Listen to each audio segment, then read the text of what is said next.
तर बीडच्या प्रकरणी मंत्री पंकजा मुंडे गप्प का आहेत असा सवाल आरपीआयचे सचिन खरात यांनी विचारलाय। तुम्ही महिला नेते आहात आणि या प्रकरणी आवाज उठवायला हवा असं आवाहन सुद्धा सचिन खरात यांनी केलंय।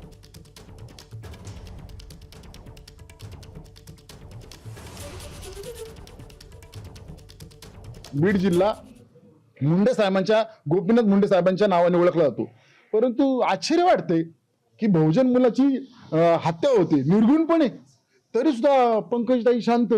सगळ्यात मोठे आश्चर्य याच पंकजताई ज्या वेळेस त्यांना आमदारकीला त्या पडल्या होत्या, ज्या वेळेस त्यांना आमदारकी मिळत नव्हती 5 वर्ष, त्यांना मंत्रीपद नव्हतं, सत्ता नव्हती, त्यावेळेस ते प्रत्येक वेळेस बोलत होते की सत्ता मिळाली पाहिजे, आमदारकी मिळाली पाहिजे। मग आता तुमच्या जिल्ह्यातील एक बहुजनांचा जीव गेलेला आहे, तुम्ही शांत का? बोललं पाहिजे, तुम्ही बोला, आम्ही तुम्हाला विनंती करतोय तुम्ही बोला म्हणून।